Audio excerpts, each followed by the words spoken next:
Welcome back to the WODdoc Project 365, episode 796. Tonight what we're doing is answering a question from one of our great users out there.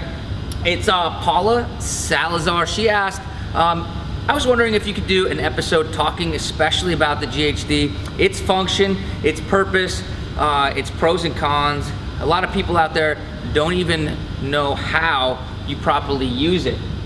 So I'm going to talk about the GHD, 3 common things that we do on the GHD, some step-by-step tips of the way that I teach them, and some things that I see commonly done incorrectly.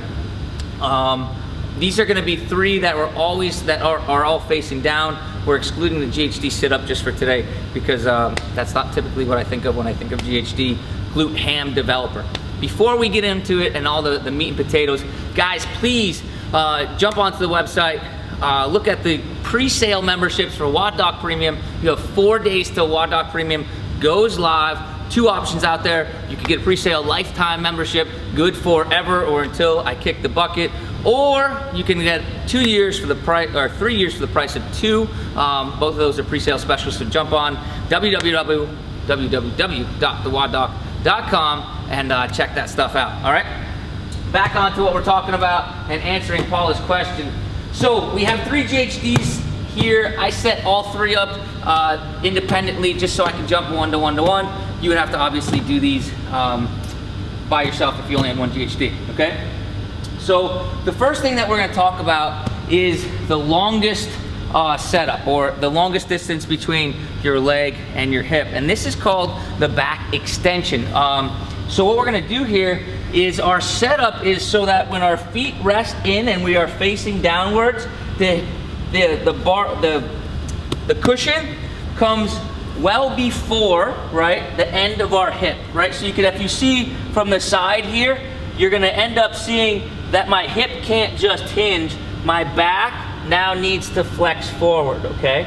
So what I'm really doing here is supporting the hip, and I'm going to get some back extension, hence the word back extensions, right? So I have this rounding and flexing of the spine, and I have this extending and returning to the curvature of the spine, that neutral position, right?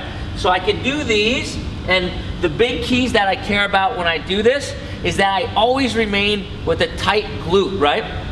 So I don't let everything get loose in here and then come here like this. I would have good contraction in my quads and hamstrings. I got tight glute right here, and I'm just allowing my body, or my torso, to flex and extend.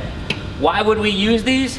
We use them to get stronger lower backs for recovery positions. Say we miss a clean, and we end up in a position where I go ahead, I jerk, I clean, and I get into a position where I lose it forward just a little bit, and I round, okay? If I have the back strength to go ahead and straighten myself back up, okay, and climb up out of the hole from there. So we use it to strengthen our lower back.